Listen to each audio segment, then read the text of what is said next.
देखो, अगर मैं पास्ट में जा पाता एंड अपने पास्ट सेल्फ को मिल पाता तो मैं उसको ये 5 बातें बताता जिससे कि मेरी स्कूल लाइफ बहुत अच्छी होती। बिकॉज़ मेरा मानना ये है, अगर मैं इन 5 चीज़ों में से अगर 3 चीज़ें भी अगर मान लेता, ट्राई कर लेता, जो मैं आपको भी बताने जा रहा हूँ, तो मेरी स्कूल लाइफ बहुत अच्छी होती, मेरी मेंटल हेल्थ अच्छी होती एंड मेरा एक ऑरा होता स्कूल के अंदर। नंबर फर्स्ट पॉइंट ये है कि आप असेंबली के अंदर हमेशा जाके बोलने की कोशिश करो। देखो, असेंबली हर स्कूल में होती है, मुझे असेंबली बिल्कुल पसंद नहीं है। धूप में खड़े रहना, प्रेयर करना, I hate that. But assembly में जब स्पीच देते हैं, मेरे स्कूल में क्या होता था कि फर्स्ट क्लास से लेके 12th क्लास के बच्चे असेंबली में स्पीच देंगे। हर 2 हफ्ते में बच्चों का टर्न आता था एंड जब मेरा टर्न आया 12th साइंस का, तो क्या हुआ, हमको एक दिन पहले बोला कि तुम्हारा आज टर्न है, तुमको कल ये बोलना है। एंड मेरी क्लास में से बहुत ही कम बच्चों ने स्पीच तैयार करी थी एंड उस दिन मैंने स्पीच तैयार करी थी। मैं उस दिन बोल के आया था, हिंदी में बोल के आया था। हम कहा था इंग्लिश के लिए, मैं हिंदी में बोल के आया था। बहुत इंटरेक्टिव स्पीच थी, बहुत बच्चों को सुनने में मजा आया। बट मेरे पैर कांप रहे थे, मेरा गला सूख रहा था, मेरा बॉडी पूरी शेक कर रही थी। मेरा फर्स्ट टाइम था स्पीच देना, but that speech change my whole life. Because वो बच्चे देख रहे कि ये इंसान बोल सकता है, ये इंसान एक्चुअली में आके बोल रहा है। वाओ! इससे आपका पब्लिक स्पीकिंग अच्छी होती है एंड जब आपकी पब्लिक स्पीकिंग अच्छी होती है तो आपकी ओवरऑल लाइफ अच्छी होती है। मेरा एक दोस्त है, वो बहुत पब्लिक स्पीकिंग कर रहा है, बहुत अच्छी करता है वो। एंड उसकी जो स्पीकिंग बहुत अच्छी है, उसका बोलने का तरीका अच्छा है, सोशलाइजिंग उसकी बहुत अच्छी है। एंड मैं आपको भी यही बोलूंगा, ट्राई करो कि हर असेंबली में कुछ ना कुछ बोलो, स्पीच दो। उससे होगा कि जब आप डेली असेंबली में कुछ ना कुछ बोलोगे तो आप हर बार कुछ नया सोच के लाओगे, आपका कॉन्फिडेंस इंक्रीज होगा, आपका सेल्फ स्टीम इंक्रीज होगा, आपका टेस्टोस्टेरोन इंक्रीज होगा एंड उससे आपकी जो ऑरा है स्कूल में वो इंक्रीज होगा। बिकॉज लोग बोलेंगे ये वो बंदा है जो एक्चुअली में, बिकॉज हर किसी में इतना दम नहीं है कि वो 30 लोगों के सामने असेंबली में कुछ बोल के आए। चलो मैं ऑन कैमरा में यहाँ पर बोल रहा हूँ, बट 30 लोगों के सामने खड़े होके स्पीच देना बहुत हार्ड है। बिकॉज इस वीडियो को मैं एडिट कर सकता हूँ, स्पीच को मैं ऑन मोमेंट पे एडिट नहीं कर सकता। जो बोलूंगा रियल बोलूंगा, रॉ बोलूंगा एंड कॉन्फिडेंस बोलूंगा। सो डू प्लीज प्लीज, ये बहुत इंपॉर्टेंट पॉइंट है, असेंबली में स्पीच दिया करो और आप बहुत बढ़ेगा। Point number 2, develop high IQ. Develop high IQ से मेरा मतलब है कि मान लो कल तुम्हारा हिंदी का टेस्ट है। अब तुम हिंदी के टेस्ट के लिए क्या पढ़ोगे? Question answers. देखो, अगर तुम क्वेश्चन आंसर्स पढ़ रहे हो कोई दिक्कत की बात नहीं, पढ़ो, तुम पास हो जाओगे। बहुत सारे बच्चे जो मेरे स्कूल में थे वो भी करते थे।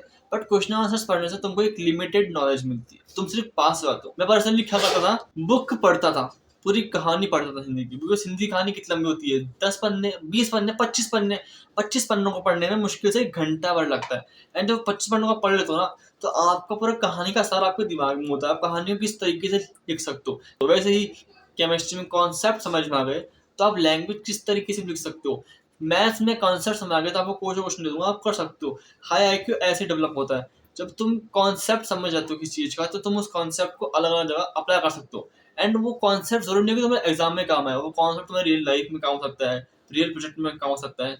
एंड जब तुम ये कॉन्सेप्ट रियल लाइफ में अप्लाई करोगे, लोग तुम्हारे हेल्प लेना चाहेंगे एंड तुझसे तुम्हारा और बढ़ेगा। Point number 3, grooming. अब देखो, मेरी स्कूल ग्रूमिंग बहुत बेकार थी। मतलब मेरी ग्रूमिंग ऐसी थी कि मैं सिर्फ और सिर्फ बस कट रखता था जब से मेरे को होश आया स्कूल में, जब मैंने बस कट ही रखा है बस, एंड बीएड रखता था नॉर्मल। अब मैं ये सोचता हूँ उस टाइम जब मेरी बीएड आती नहीं थी पूरी, तब मैंने बीएड रखी है। बहुत बड़ी मेरी ये गलती, अगर उस टाइम शेप कर लेता तो मेरे लोग थोड़े और अच्छे लगते, बट मैंने नहीं किया। बट मैं आपको सजेस्ट करूंगा, बिकॉज क्योंकि इंडिया के अंदर बहुत से स्कूल है जहाँ पर लंबे बाल नहीं रखने थे मेरी तरह। तो आपको उसके लिए क्या करना है, एक बस कट रखना है, फिर नॉर्मल शॉर्ट हेयर लेंथ बाल रखना है आपको। ग्रूमिंग में आपको करने है, आपकी अच्छी दाढ़ी आ रही है तो रखो, वरना आप शेव करो, नेल्स कट रखो, कान साफ रखो, वेल ग्रूम्ड रहो। अब मैं आपको एक पीटीआई लग रहा हूँ स्कूल का, बट ये चीज अगर आप करोगे तो आपका एक हाइजीन मेंटेन रहेगा, आपके पास लोग आना चाहेंगे। जिस इंसान का हाइजीन मेंटेन रहता है वो एक्चुअली में अट्रैक्टिव लगता है, चाहे उसकी आईक्यू कितना ही लो हो। Point number 4, fitness. देखो, मैंने स्कूल में फिटनेस में ध्यान बिल्कुल भी नहीं दिया। मान लो कि मेरा मूड हो गया रात को, 300 पुशअप, 400 बाइसेप कर्ल्स, ये करता था मैं। कंसिस्टेंसी में कभी काम नहीं किया। उसकी वजह से मेरा स्कूल में एक फ्रेम नहीं था, मेरे शोल्डर बड़े नैरो थे, हिप्स बड़े वाइड थे। एंड जब बाद में स्कूल से निकलने के बाद जब मैंने एक्चुअली फिटनेस में ध्यान दिया तो ना फ्रेम से ही हुआ, बॉडी शेप में आई एंड फैट था बॉडी में वो कम हुआ। उससे जो चेहरे की अट्रैक्टिवनेस है वो बहुत इंक्रीज हो गया। क्योंकि फिटनेस पे ध्यान हर कोई नहीं दे पाता। फिटनेस एक ऐसी चीज है जो डिसिप्लिन से आती है, एंड अगर आप डिसिप्लिन नहीं है तो फिटनेस भी नहीं आ सकती। एंड आप फिट रहोगे तो आपकी बॉडी एक्चुअली में हेल्दी रहेगी, आप लोगों से इंटरेक्ट कर पाओगे, आपका एनर्जी होगी एंड आप एक्चुअली में अट्रैक्टिव लगोगे एंड आपको ऑरा बनेगा, बिकॉज हर एक बच्चा स्कूल लाइफ में फिट नहीं होता। हाँ, मैं आपको पतले होने के लिए नहीं बोल रहा, जैसे आप हो उसके अंदर आप फिट रहने की कोशिश करो, मसल मास गेन करो, हड्डियां गेन करो, बिकॉज आप टीनेजर हो। पॉइंट नंबर 5 सबसे ज्यादा इंपॉर्टेंट पॉइंट है, अगर आपने इन सब पॉइंट को भी यूज कर लिया बट अगर आपने सोशलाइजिंग नहीं करी, आपने लोगों से ढंग से बात नहीं करी, सामने से अप्रोच नहीं किया, टीचर से ढंग से बात नहीं करी, तो आपकी स्कूल लाइफ वेस्ट जाएगी। मैंने मेरी स्कूल लाइफ को लिटरली में स्कूल लाइफ के मैंने सारे ईयर्स इस चीज में वेस्ट करे हैं, बहुत कम सोशलाइजिंग में। एंड उससे मुझे टैग मिला सिग्मा बच्चे का कि बहुत कम बोलता है।